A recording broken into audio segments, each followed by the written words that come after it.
ఈనాటి యొక్క దివ్య బలి పూజను ప్రత్యేక విధముగా thanksgiving mass for all the blessings showered upon family and for the departed soul of Gade Inareddy and all other souls to rest in peace mass offered by Gade Lucy Rani family members. Mass for Almighty God for all the blessings and protection upon all family members, friends, relatives and all humanity from all diseases and viruses, and for peace and harmony in the whole world, especially on Israel, offered by Kenneth Joseph Holt and family members. For God's mercy upon the departed soul of Boga Maria Karun Kumar, Mass offered by Boga Arogyam and family. For God's protection, good health of Manohar Sagar, Amal Sagar and Parvati, and for God's wisdom and bright future of Amal Sagar, Mass offered by Parvati. For the departed soul of Mary Shanti to rest in peace, and for the bright future of her children, Mass offered by Pushpa. For God's mercy upon the departed souls of Madhimi Velangani Raju and Madhimi Amardeep to rest in peace, Mass offered by Annapurna. For God's mercy, salvation to youth, Mass offered by Annapurna. వీటితో పాటుగా మన ప్రతి అవసరాన్ని దేవాతి దేవునికి తెలియచేస్తూ ఈ యొక్క దివ్య బలి పూజలో ప్రార్థన చేద్దాం. దేవుడు చేసినటువంటి అనేక మేలుల నిమిత్తము కృతజ్ఞతలను స్తుతులను చెల్లిస్తూ ఈ యొక్క దివ్య బలి పూజను ప్రారంభిద్దాం. పితా పుత్ర పవిత్రాత్మ నామమున ఆమేన్. మన ప్రభు అయిన యేసుక్రీస్తు కృప, సర్వేశ్వరుని ప్రేమ, పవిత్రాత్మ సహవాసము మీ అందరితో ఉండునుగాక. మీ ఆత్మతోనూ ఉందురుగాక. ప్రేమైనటువంటి దేవుని బిడ్డలారా, ఈ యొక్క పరమ పవిత్ర విందును యోగ్యరీతిగా కొనియాడు నిమిత్తము మనము చేసినటువంటి పాపములను, తప్పిదములను, దోషములను ఒప్పుకుంటూ ప్రభు సన్నిధిలో పాపమన్నింపును, క్షమాపణను అడిగి వేడుకుందాం. సర్వశక్తి గల సర్వేశ్వరుని చెంతను, సహోదరి సహోదరులారా, మీ చెంతను నా పాపములను ఒప్పుకొనుచున్నాను. ఎలైనా తలంపు చేతను, వాక్కు చేతను, క్రియల చేతను, అశ్రద్ధ చేతను, లోపము చేతను బహుపాపములు చేసి తిని, ఇది నా తప్పు, ఇది నా తప్పు, ఇది నా గొప్ప తప్పు. అందుచేత నిత్య కన్యక అయిన పరిశుద్ధ మరియమాతను, సకల దూతలను, పునీతులను, సహోదరి సహోదరులారా, మిమ్మును నా కొరకు మన కర్త అయిన సర్వేశ్వరుని ప్రార్థింపవలెనని బ్రతిమాలు కొనుచున్నాను. సర్వశక్తి గల సర్వేశ్వరుడు మనకు దయచూపి మన పాపములను మన్నించి మనలను నిత్య జీవితమునకు చేర్చుదురుగాక. ఆమేన్. ప్రభువా దయచూపుము, ప్రభువా దయచూపుము, క్రీస్తువా దయచూపుము, క్రీస్తువా దయచూపుము, ప్రభువా దయచూపుము. ప్రభువా దయచూపుము. ప్రార్థించదము. సర్వశక్తి గలవో సర్వేశ్వర, సకల సద్గుణ రాశివైన నీవు మా హృదయములను నీ నామము పట్ల ప్రేమతో నింపుము.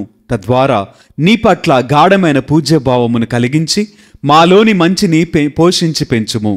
నీ రక్షణ బాధ్యత ద్వారా నీవు పోషించి పెంచిన దానిని సంరక్షింపుము. నీతోను పవిత్రాత్మతోను కలిసి యుగయుగములు జీవించుచు పరిపాలించడు మా ప్రభును మీ కుమారుడునైన యేసుక్రీస్తు ద్వారా ఈ మనవి చేయుచున్నాము. ఆమేన్.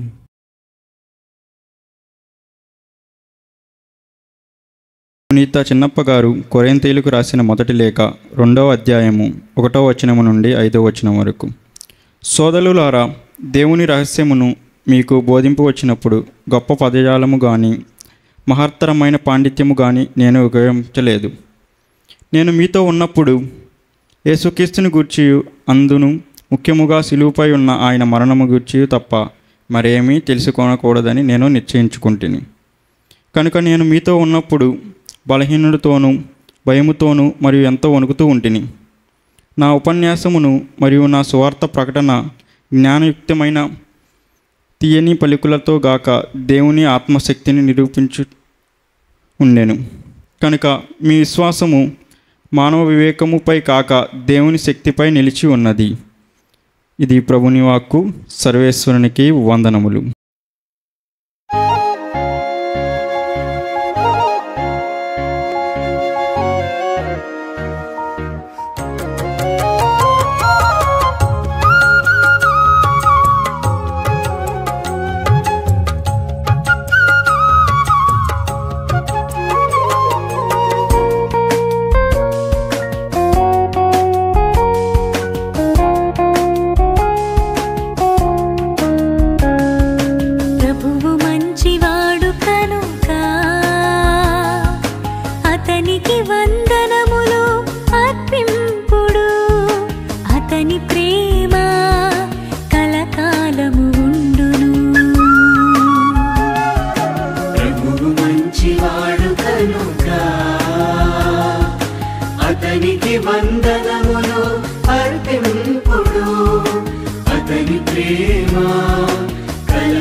మంచివాడు కనుక అతనికి వందనములు అర్పింపుడు. అతని ప్రేమ కలకాలము ఉండును. ప్రభువు మీతో ఉండునుగాక. మీ ఆత్మతోనూ ఉందురుగాక. పునీత లూకా గారు వ్రాసిన సువిశేషములోని భాగము ప్రభువా మీకు మహిమ కలుగునుగాక. 4వ అధ్యాయము పరిశుద్ధ వచనములు 16 నుండి 30 వరకు వాక్యము. లూకా సువార్త 4వ అధ్యాయము పరిశుద్ధ వచనములు 16 నుండి 30 వరకు వాక్యము. తరువాత యేసు తాను పెరిగి పెద్దవాడైన నజరేతునకు వచ్చి అలవాటు చొప్పున విశ్రాంతి దినమున ప్రార్థనా మందిరమునకు వెళ్ళెను. అచట ఆయన చదువుటకు లేవగా యెషయా ప్రవక్త గ్రంథమును ఆయనకు అందించిరి. ఆ గ్రంథమును తెరవగా ఆయనకు ఈ క్రింది వచనములు కనబడెను. ప్రభువు ఆత్మ నాపై ఉన్నది, పేదలకు సువార్తను బోధించుటకై ఆయన నన్ను అభిషేకించెను. చెరలోనున్న వారికి విడుదలను, గురుడివారికి చూపును కలిగించుటకును, పీడితులకు విమోచనమును కలుగుచేయుటకును, ప్రభుహితమైన సంవత్సరమును ప్రకటించుటకును ఆయన నన్ను పంపెను. దీనిని చదివి యేసు గ్రంథమును మూసి పరిచారకునకు ఇచ్చి కూర్చుండెను. ప్రార్థన మందిరములోని వారందరూ ఆయన వంక చూచుచుండగా ఆయన వారితో, నేడు మీ ఎదుట ఈ లేఖనము నెరవేరినది అని పలికెను. అది వినిన ప్రజలందరూ దయాపూరితములగు ఆయన మాటలకు ఆశ్చర్యపడి, ఇతడు యోసేపు కుమారుడు కాడా అని చెప్పుకొనసాగిరి. అంతటా యేసు వారితో, ఓ వైద్యుడా, నీకు నీవే చికిత్స చేసుకొనుము అను సామెతను చెప్పి, నీవు కఫర్నాములో ఏ కార్యములు చేసితివి మేము వింటిమో, చేసితివని మేము వింటిమో, ఆ కార్యములనెల్లా ఇచ్చట నీ స్వదేశములో సైతము చేయుము అని మీరు నాతో నిశ్చయముగా చెప్పుదురు. ఏ ప్రవక్తయు తన స్వదేశమున గౌరవింపబడడని మీతో నిశ్చయముగా పలుకుచున్నాను.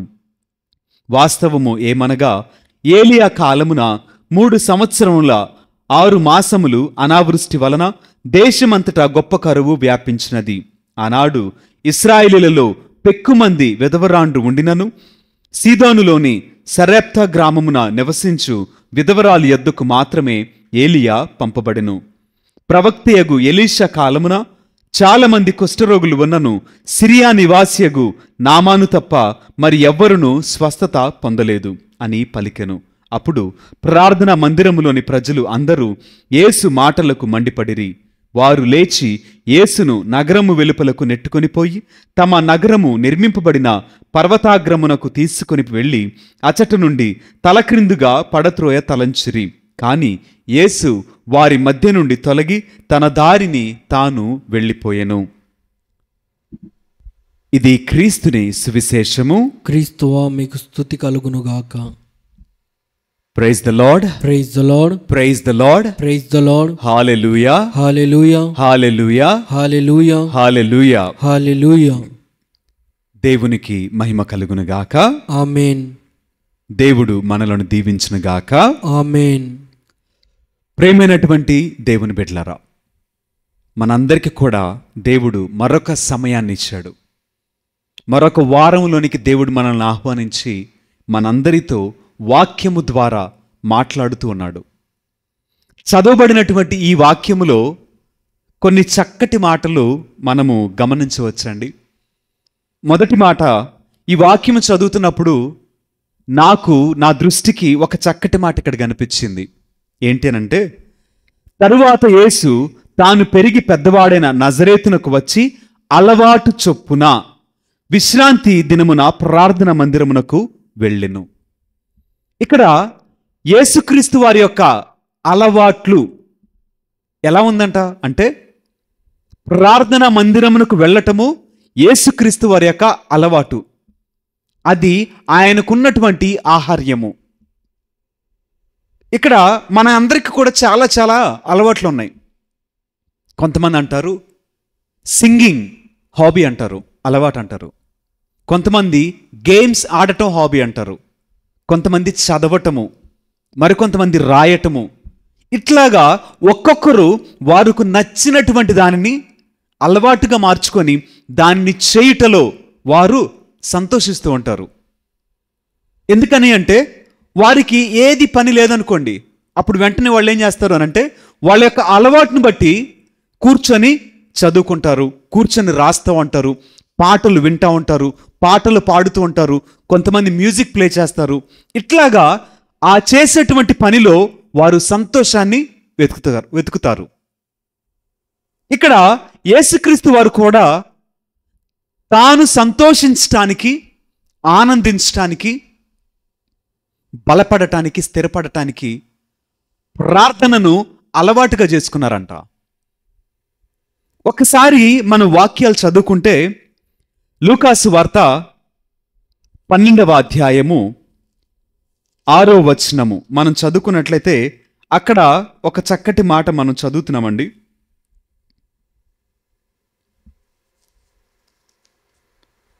లూకాసు వార్త 6వ అధ్యాయము 12వ వచనము. ఆ దినమున యేసు ప్రార్థన చేసుకొనుటకై కొండకు వెళ్ళెను. రాత్రి అంతయు దైవ ప్రార్థనలో మునిగి ఉండెను. చూడండి, రాత్రి అంతయు కూడా యేసుక్రీస్తు వారు ఎక్కడున్నారంట? దైవ ప్రార్థనలో మునిగి ఉన్నాడంట. మరొక వాక్యం మనం చదువుకున్నట్లయితే మార్కు సువార్త 1వ అధ్యాయము 35వ వచనం చదువుకుంటే, వేకువ జాముననే లేచి ఒక నిర్జన ప్రదేశమునకు పోయి ప్రార్థన చేయ ఆరంభించెను. మరొక మాట మనం విన్నట్లయితే యేసుక్రీస్తు వారు తన యొక్క అలవాటు చొప్పున అనే మాట మనం ఈరోజు సువిశేష పట్టణంలో విన్నాం. ఇక్కడ చదువుకున్నటువంటి ఈ మాటలలో ప్రార్థన అనేటువంటిది యేసుక్రీస్తు వారికి అలవాటు. ప్రార్థనలో ఆయన ఆనందిస్తున్నాడు. ప్రార్థన చేయుట ఆయనకి ఎంతో ఆనందాన్ని ఇస్తుంది. మొన్న ఒకసారి నేను వాక్యం వింటున్నానండి. ఆ వాక్యంలో ఒక పాస్టర్ గారు చెప్తున్నారు కదా, ప్రార్థన అనేటువంటిది ఒక వ్యక్తికి ప్రాణంలాగా ఉండాలంట. ఒక వ్యక్తికి ప్రార్థన అనేటువంటిది తీసుకునే ఊపిరిలాగా ఉండాలంట. ఒక వ్యక్తికి ప్రార్థన గుండె చప్పుల్లా ఉండాలంట. అసలు ఆ మాటలు ఆలకిస్తే ప్రార్థన అనేటువంటిది ఒక మనిషి తీసుకునేటువంటి శ్వాస. శ్వాస ఎప్పుడెప్పుడు తీసుకుంటాం? శ్వాస ఎప్పుడెప్పుడు తీసుకుంటాం? ఏం మాట్లాడుతున్నారు? శ్వాస రాత్రి అనక పగలనక, రే అనక పగలనక మనం శ్వాస తీసుకుంటానే ఉండాలి. తీసుకోపోతే చనిపోతామంట. అంటే ఏంటి? అది నిజం కదా. శ్వాస తీసుకోపోతే ఒక మనిషి చనిపోతాడు. అటువంటిదే ప్రార్థన అని చెప్పేసి అని ఆ దైవజనుడు చెప్తున్నాడండి. ప్రార్థన శ్వాసలా ఉండాలంట. ప్రార్థన గుండె చప్పుల్లా ఉండాలంట. గుండె, నేను పొద్దునుంచి పనిచేశాను కదా, కొంతసేపు రెస్ట్ తీసుకుంటాను, ఆగిద్దా? ఆగిద్దండి? ఎవరి గుండె ఆగట్లేదు కదా. పుట్టినప్పటి నుంచి చనిపోయేంత వరకు కూడా గుండె ఆగుతుందా? ఆగితే అదే చివరి రోజు. అంటే ఇప్పుడు నేను ఈ మాట ఎందుకు చెప్తున్నానంటే, ఒక విశ్వాసికి ప్రార్థన అనేటువంటిది ఎలా ఉండాలంటే గుండె చప్పులా ఉండాలి. నిరంతరము, అది రాత్రి కావచ్చు, పగలు కావచ్చు, నువ్వు పనిలో ఉండొచ్చు, ఏదైనా చదువుతూ ఉండొచ్చు, ఇంకెక్కడికైనా వెళ్తూ ఉండొచ్చు, ఎప్పుడు ఎక్కడ ఎలా ఉన్నా సరే నీ మనస్సు ప్రార్థన చేస్తూనే ఉండాలని ఆయన చెప్తూ ఉన్నాడండి. అటువంటిదే యేసుక్రీస్తు వారి యొక్క అలవాటు. ప్రార్థన అలవాటుగా మార్చుకున్నారు యేసుక్రీస్తు వారు. ఇక్కడ మనం చదువుకున్నట్లయితే యేసుక్రీస్తు వారు తన సొంత ఊరికి వచ్చారంట, నజరేతుకి. నజరేతుకు వచ్చినప్పుడు ప్రార్థన చేయడానికి వెళ్ళారు. అక్కడ ఆయనకి గ్రంథం ఇవ్వబడింది. చదువుతుండగా అక్కడ ఆ మాటలు, ప్రభువు ఆత్మ నాపై ఉన్నది, పేదలకు సువార్తను బోధించుటకై ఆయన నన్ను అభిషేకించెను, చెరలోనున్న వారికి విడుదలను, గ్రుడ్డి వారికి చూపును కలిగించుటకును, పీడితులకు విమోచనను కలుగచేయుటకును, ప్రభుహితమైన సంవత్సరమును ప్రకటించుటకును ఆయన నన్ను పంపెను అనేటువంటి మాటలు చదివి యేసుక్రీస్తు వారు ఏమంటున్నారు తెలుసా? నేడు ఈ మాటలు మీ ఎదుట నెరవేర్చబడినవి అని చెప్పారండి. వెంటనే ప్రజల ఆలోచన ఎలా ఉంది? ఎట్లా ఏంటి, నీవు పేదలకు సువార్త ప్రకటించడానికి వచ్చావా? నీవు దేవుని చేత ఎన్నుకబడ్డావా? లోకాన్ని రక్షిస్తావా? నీవు దేవుని కుమారుడివా? అప్పుడు ఆ ప్రజలు యేసుక్రీస్తు వారితో అంటున్నారు కదా, నీవు యేసేపు కుమారుడివి కావా? నీ తల్లి మరియ కాదా అని చెప్పి మాట్లాడటం మొదలుపెట్టారు. అంటే ఈ మాటలకు అర్థం ఏంటి అంటే, నీవు ఏ రూపంలో కూడా గొప్పవాడివి కాదు, ఏ రూపంలో కూడా నీవు దేవుని కుమారుడివి కావు, నీవు రక్షకుడివి కావు, నీకింత జ్ఞానం లేదు అని చెప్పి యేసుక్రీస్తు వారిని తిరస్కరించేటువంటి మనస్సు ఈ ఒక్క మాటలో కనిపిస్తుందండి. నీవు యోసేపు కుమారుడివి కాదా? యోసేపు కుమారుడివి కాదా? నీ తల్లి మరియ కాదా అని అన్నారంటే అర్థమేంటి? యేసుక్రీస్తు వారు చెప్పబడినటువంటి మాటలు అవి ఏవి నిజం కాదని వీరు ఈ ఒక్క మాటతోటి తేల్చేస్తున్నారండి. ఈ మాటల గురించి నేను మీకు ఒక చిన్న సాక్ష్యం చెప్తాను, నా గురించి చెప్తాను. నేను కూడా సెమినరీ జాయిన్ అవటానికి ఒకేషన్ క్యాంప్కి వెళ్ళానండి. వెళ్ళేసి వచ్చిన తర్వాత నేను కూడా సెమినార్లో జాయిన్ అవుతానని చెప్పేసి నేను వెళ్తానని సెమినరీకి జాయిన్ అయ్యాను 2003వ సంవత్సరంలో. వెళ్ళినప్పుడు మా ఇంటి దగ్గర మా విలేజ్ వాళ్ళు చెప్పిన మాటలు ఏంటంటే, అఫ్కోర్స్ నాతో పాటు నా స్నేహితుడు కూడా ఇద్దరం వెళ్ళాం సెమినరీకి. తన పేరు ఫాదర్ విజయ్. మేమిద్దరం కూడా సెమినరీకి వెళ్ళాము. అయితే వెళ్ళి సెమినర్లో ఉన్నాము, గురువులు అయ్యాము. ఇప్పుడు తను కూడా వర్క్ చేస్తున్నాడు. అయితే మా విలేజ్లో మేము ఫస్ట్ జాయిన్ అయినప్పుడు మా ఇద్దరిని గురించి అన్నటువంటి మాట ఏంటంటే, మీరా సాములూరులో అయ్యేది, వీళ్ళ ఫాదర్లు అయ్యేది అనేటువంటి ఒక మాట. సరే, వాళ్ళు అనుకున్నది కూడా నిజమే. ఎందుకనంటే మా ప్రవర్తన ఎలా ఉండుండొచ్చు అంటే, ఇంటి దగ్గర ఉన్నటువంటి వాళ్ళం కదా, సరదాగా ఆటలాడుకుంటూ గొడవలు పడటం, చదువు వచ్చి రాక, ఇవేవి లేనటువంటి పరిస్థితులు ఏ మనుష్యుడైనా ఏమంటారు? వీళ్ళ ఫాదర్లు అయ్యేది అని, వీళ్ళ సాములూరులో అయ్యేది అని. నిజమే, ఇది మనుషుల యొక్క ఆలోచన. కానీ దేవుడికి సమస్తము తెలుసు. ఎవరిని గురించి ఎటువంటి ప్రణాళిక చేశాడో, ఎవరిని గురించి ఎటువంటి ఆశీర్వాదాన్ని దేవుడు దాచిపెట్టాడో, ఎవరిని ఆయన సేవలో ఎలా వాడుకోవాలనుకుంటున్నాడో మనుషులకి ఎలా తెలుసండి? దేవునికి మాత్రమే తెలుసు.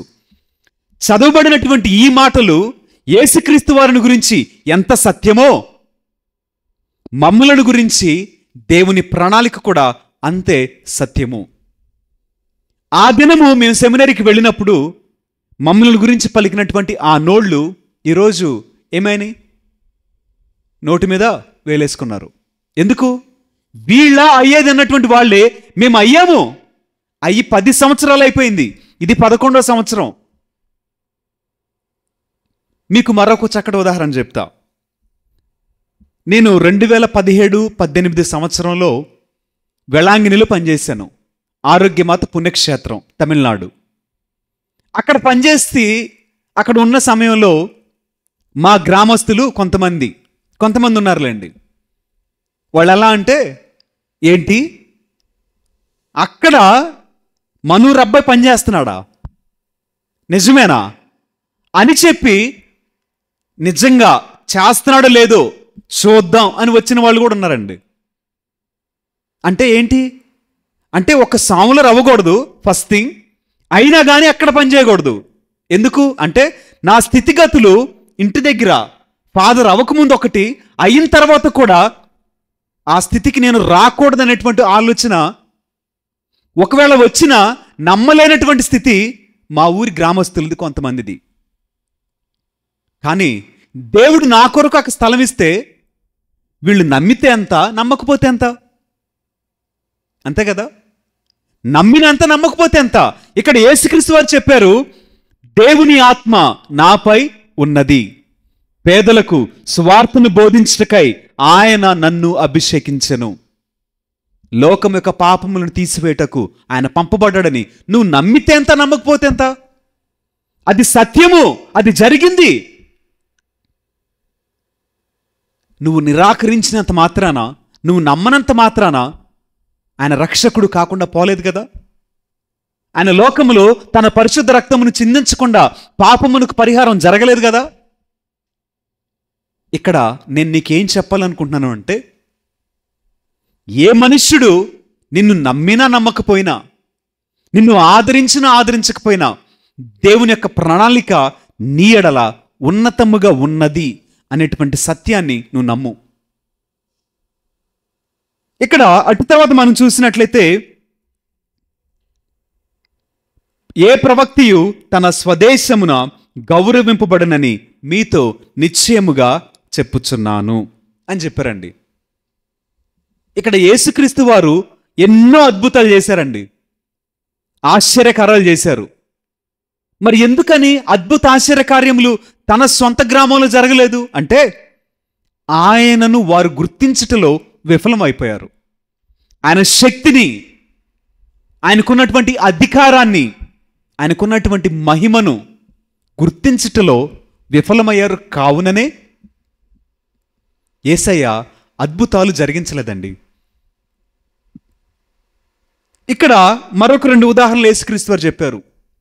ఏలియా గారి కాలంలో, ఎలీషా గారి కాలంలో. ఏలియా గారి కాలంలో ఎక్కడో ఒక అన్యురాలు ఆయనని చేరదీసి ఆమె దగ్గర ఒక ప్రవక్త పోషింపబడ్డాడు. ఎలీషా గారి కాలంలో ఎంతోమంది ఉన్నప్పటికీ సిరియా వ్యక్తి అయినటువంటి నామాను మాత్రమే స్వస్థత పొందుకున్నాడు. మరొక ఉదాహరణ ఆలోచన చేస్తే, ఎంతోమంది కన్యకులు ఉన్నప్పటికీ దేవుని యొక్క దూత ఎవరి దగ్గరికి వచ్చింది? ఎవరి దగ్గరికి వచ్చింది దేవుని దూత? మరియమ్మ దగ్గరికే వచ్చింది. అంటే వీళ్ళలో ఉన్న గొప్పతనం ఏంటి అంటే, వీరు దేవుని మాటకు విధేయించారండి. సింపుల్. వీరు దేవుని చేత ఎన్నుకోబడ్డారు అని అంగీకరించారు, అంతే. అదే ఆ విధవరాలు ఏలియా గారిని చేర్చుకోకపోతే, ఏలియా గారికి వచ్చిన నష్టం ఏమీ లేదండి. ఇక్కడ ఆ విధవరాలు పోషణే కష్టమై ఉండేది. సింపుల్. ఎలీషా గారు అద్భుతాన్ని చేసి ఉండేవాళ్లే. అదే నామాను ఎలీషా గారి వద్దకు రాకపోతే శక్తి కోల్పోయేవారా? ఎలీషా గారు కాదు కదా. ఆయన దగ్గర ఉన్న శక్తి ఆయన దగ్గర ఉండేది. ఇక్కడ కోల్పోయేది ఎవరు? నామానే. అదేవిధంగా దేవుని యొక్క దూత పంపబడినప్పుడు ఈమె నేను కాదు, నేను సిద్ధంగా లేను అని చెప్పేసని ఒకవేళ చెప్పు ఉంటే ఎంత గొప్ప ధన్యత కోల్పోయి ఉండేది. ఇప్పుడు మనం కూడా అంతేనండి. దేవుని సేవకుడు వస్తే అంగీకరించావనుకో, సేవకుని బహుమానము నీవు తప్పక పొందుకుంటావు. అలా కాకుండా చిన్న చూపు చూసావనుకో, మనకు తెలీదా, మేం చిన్నప్పటి నుంచి చూడలేదా, వీడేం చేశాడు మాకు తెలీదా, అవునా? అలా ఉంటే కోల్పోయేది ఆ సేవకుడు కాదు, కోల్పోయేది కేవలము నీవే అని జ్ఞాపకం చేసుకో. ప్రేమైనటువంటి దేవుని బిడ్డలారా, ఒక మంచి అలవాటు కలిగి ఉన్నాం. ఆదరించటము ఒక గొప్ప అలవాటు, గౌరవించటము గొప్ప అలవాటు, యథార్థత మంచి అలవాటు, మంచి మనస్సాక్షి, ప్రేమ మంచి అలవాట్లు. ఇవన్నీ అంగీకరించటము మంచి అలవాటు. అంగీకరిద్దాం. వారు మన కొరకు ఏ బ్లెస్సింగ్, ఏ ఆశీర్వాదం తీసుకొచ్చారో మనకు తెలీదు. అంగీకరించడం ద్వారా మనము గొప్ప మేలులను, ఆశీర్వాదాన్ని పొందుకుంటాం. తిరస్కరిస్తే ఏదో ఒక సామెత ఉంటుంది కదా, నోటి దాకా వచ్చింది ఏదో అంటారు ఒక సామెత. అట్లాగా అంటే మన తినటానికి వచ్చి కూడా దాన్ని కోల్పోయే పరిస్థితి వస్తుంది అనమాట. అలా కాకుండా మనము ఆశీర్వాదాన్ని పొందుకుందాం. దేవుడు మనలను దీవించును గాక. ఆమేన్. ప్రభు నా కానుక అవనిలోన నాదు కోరిక, అందుకో ప్రభు నా కానుక అవనిలోన నాదు కోరిక, పూజింతు మదిలో నిన్నిక, పూజింతు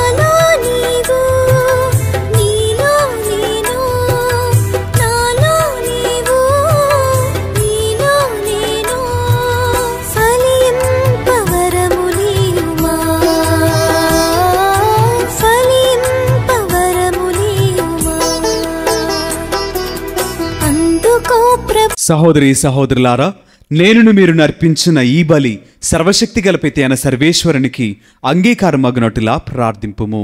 ప్రభు తన నామస్తుతి మహిమల కొరకును మన ప్రయోజనము కొరకును తన పవిత్ర సీసభ ప్రయోజనం కొరకును నీ కరముల ద్వారా ఈ బలిని స్వీకరించునుగాక.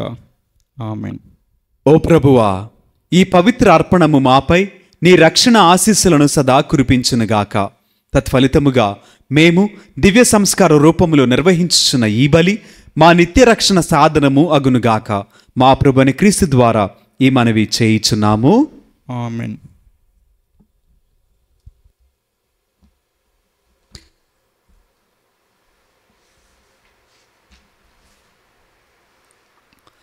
ప్రభువు మీతో ఉండునుగాక.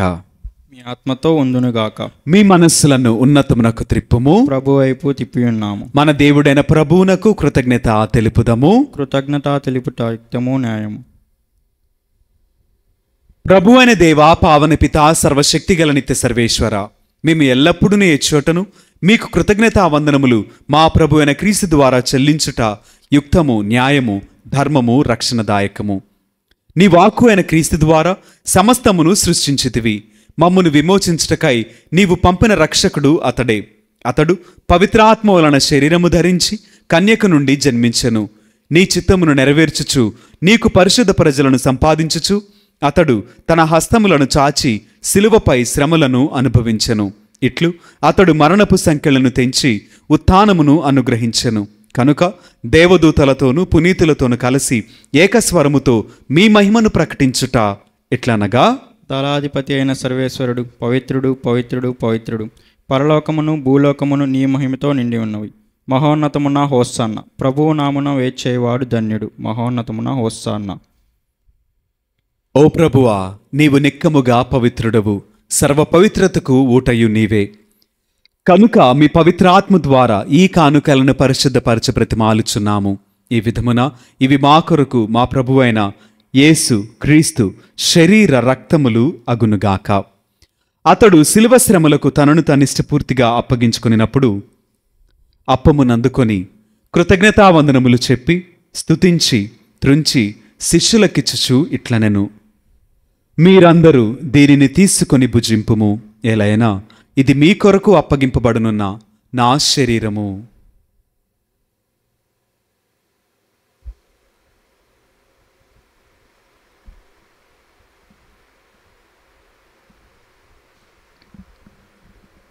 ఆ విధముగానే భోజనానంతరము పాత్రమునందుకొని మరలా మీకు కృతజ్ఞతావందనములు చెప్పి స్తుతించి శిష్యులకిచ్చుచు ఇట్లనెను, మీరందరూ దీనిని తీసుకొని దీని నుండి పానము చేయుము.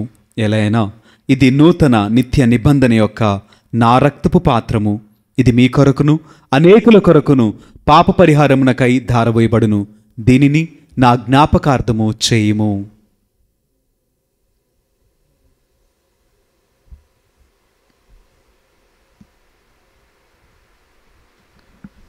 ఇది విశ్వాస రహస్యము. ప్రభువా, మేము నీ మరణము ప్రకటించదము, నీ ఉత్థానము చాటదము. నీవు మరలా వచ్చే వరకు వేచి ఉందము. కనుక తండ్రి, క్రీస్తు మరణమును ఉత్థానమును స్మరించుచు జీవమునసుగు ఈ అప్పమును రక్షణ పాత్రమును మీకు సమర్పించుచున్నాము. మీ సముఖమును నిలిచి మీకు పరిచర్య చేయుటకు మమ్ము పాత్రులుగా చేసినందుకు మీకు వందనములు తెలుపుచున్నాము. క్రీస్తు శరీర రక్తములందు పాలుమరుమగమము పవిత్రాత్మ ద్వారా ఐక్యపరచమని బ్రతిమాలుచున్నాము. ఓ ప్రభువా, ప్రపంచమందంతట వ్యాపించి ఉన్న మీ శ్రీసభను జ్ఞాపకముంచుకొనము. మా ఫ్రాన్సిస్ జగద్గురువును, మా జయరావు పీఠాధిపతిని, గురువులందరితో పాటు మమ్మును మీ ప్రేమయందు పరిపూర్ణలను చేయుము. ఉత్థానమగుదుమైన నమ్మికతో చనిపోయిన మా సహోదరి సహోదరులను, నీ కనికరమందు చనిపోయిన వారిని అందరినీ జ్ఞాపకముంచుకొనుము. వారిని మీ దివ్య ప్రకాశములోనికి చేర్చుకొనుము. మా అందరిపై దయచూపి దేవుని కన్యతలేగు మరేమాతతోనూ పునీత అపోస్తలులతోనూ ఆది నుండి మీకు సేవ చేసిన పుణ్యాత్ములందరితోనూ మాకు నిత్య జీవితముల భాగమును దయచేయము.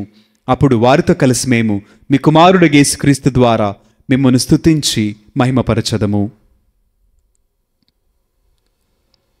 క్రీస్తు ద్వారా, క్రీస్తుతో, క్రీస్తునందు సర్వశక్తి గల పిత అయిన సర్వేశ్వర, పవిత్రాత్మతో ఏకమైండు మీకు యుగయుగములు గౌరవ మహిమలు కలుగునుగాక.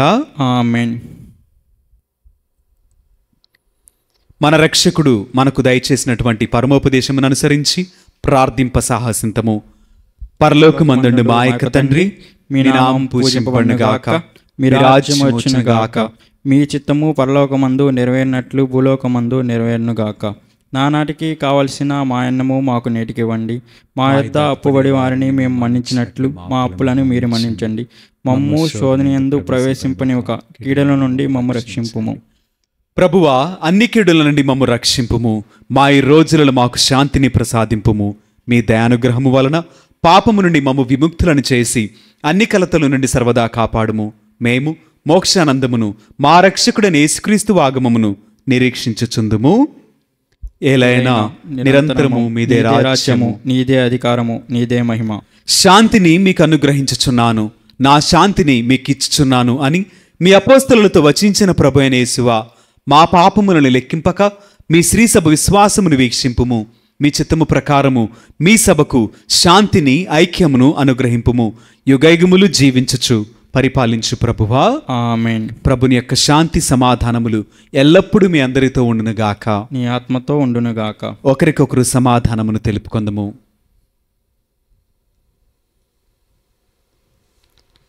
సర్వేశ్వరుని గొర్రెపిల్ల, లోకపాపలను పరిహరించు ప్రభువా, మాకు దయచూపుము. సర్వేశ్వరుని గొర్రెపిల్ల, లోకపాపలను పరిహరించు ప్రభువా, మాకు దయచూపుము. సర్వేశ్వరుని గొర్రెపిల్ల, లోకపాపలను పరిహరించు ప్రభువా, మాకు దయచూపుము.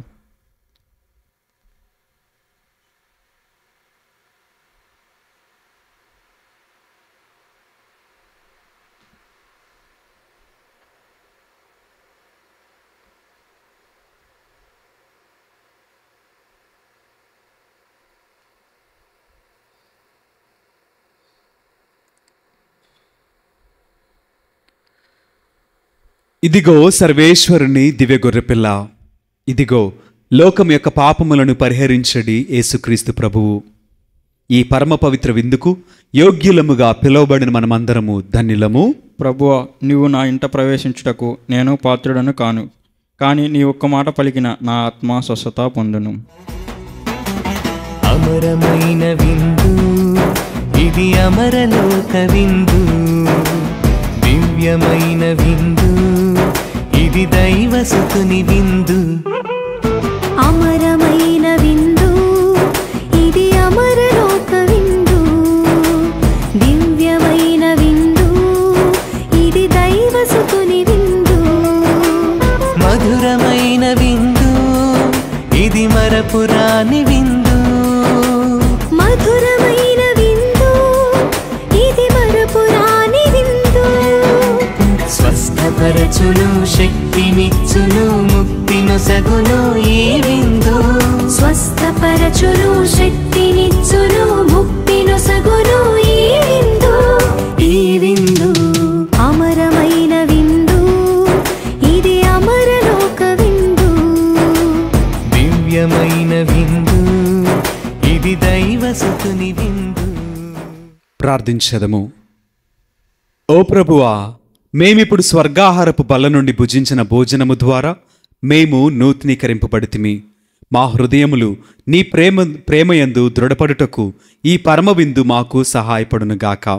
ఈ జీవాహారము మాలో ప్రేరణమును పుట్టించి సోదర ప్రేమతో తోడివారి సేవలో మాకు ఉత్సాహము కలిగించినట్లు అనుగ్రహింపుము. మా ప్రభువైన క్రీస్తు ద్వారా ఈ మనవి చేయుచున్నాము. ఆమేన్. ప్రభువు మీతో ఉండునుగాక, నీ ఆత్మతో ఉండునుగాక. సర్వశక్తిగల సర్వేశ్వరుడు పితా, పుత్ర, పవిత్ర ఆత్మ సదాకాలము మనలను దీవించి ఆశీర్వదించి కాపాడుదురుగాక. ఆమేన్. పూజ సమాప్తమైనది. వెళ్ళి దేవుని ప్రేమలో సేవలో జీవించదము. సర్వేశ్వరునికి వందనములు. సద్గుణరాశి ఓ మరియ తల్లి, సన్నుతించెదం సదా నిన్ను పొగడెదం. సద్గుణరాశి ఓ మరియ తల్లి, సన్నుతించెదం సదా నిన్ను పొగడెదం. అమ్మా అమ్మా మరియా, అమ్మా అమ్మా మాతా, అమ్మా అమ్మా మరియా, అమ్మా అమ్మా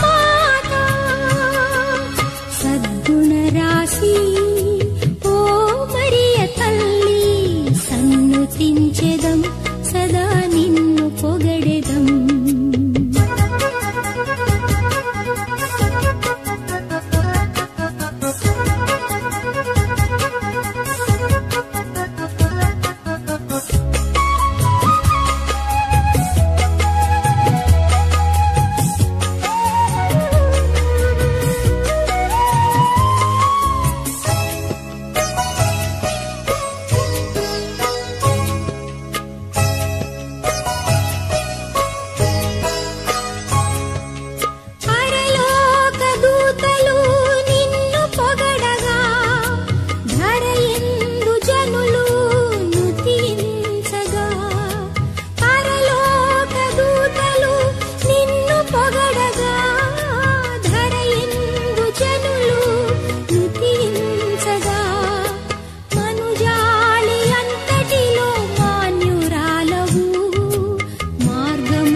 స్తుతించెదం సదా నిన్ను పొగడెదం.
స్తుతించెదం సదా నిన్ను పొగడెదం. సద్గుణ రాశి ఓ మరియ తల్లి సన్నుతించెదం సదా నిన్ను పొగడెదం. అమ్మా అమ్మా మరియా అమ్మా అమ్మా మాతా అమ్మా అమ్మా మరియా అమ్మా అమ్మా మాతా. సద్గుణ రాశి ఓ మరియ తల్లి సన్నుతించెదం సదా నిన్ను పొగడెదం.